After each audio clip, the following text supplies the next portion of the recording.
Banorët e fshatit Batinj të komunës së Studeniqanit të harruar krejtësisht nga institucionet. Ata vuajnë mungesën e ujit të pishëm, të kanalizimeve, ndërkohë që ankohen edhe për intensitetin e dobët të rrymës elektrike, ajër të ndotur për shkak të afërsisë së pikës ku grumbullohen mbeturinat, si dhe rrugëve të pa asfaltuara.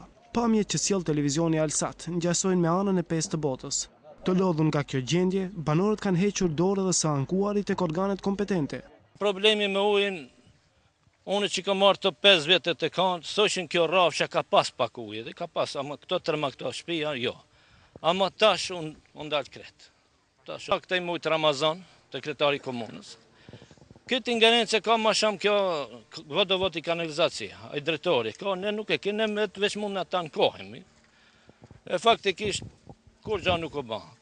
Akështane, ujo, rruga, kur kalon kerët pluhën bot, kanalizimi që është të mungon, rrime e dobet, deponia e ndot ajrin. Këtë me ndosh dhe me thonë këto ma keqini se me kanë të burgosën, faktikisht. Edhe në burg këto kushte i kanë ato të burgosërit. Përveç ujit të pishëm, ndotja dhe kundërmimi nga mungesa e kanalizimeve dhe nga pika e grumbullimit të mbeturinave, janë rrezik për hapje epidemish. Kanalizimi ekzistues nuk ka kapacitetin e duhur as për 10 shtëpi.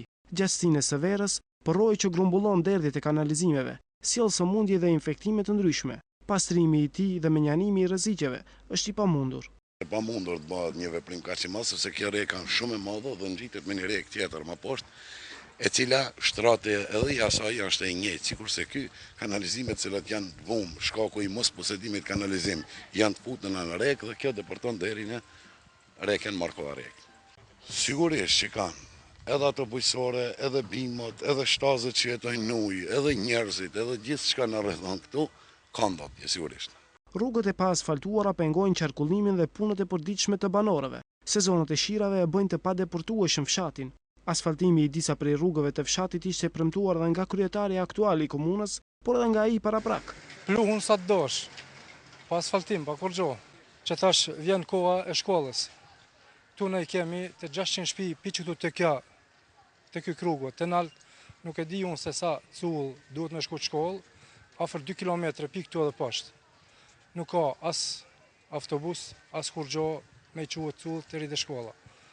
E cullë shkojnë që në për laqë, në për sen, tërma, të pash, në pëtjunin. Ka premtuar para 2 vjetë që do të bëhet, kur e kemi vullë si kryetar komune, ka thonë që do të bëhet për 1 vit. A gati u bon 2 vite, s'ka bëhet kur gjo tu të naltë.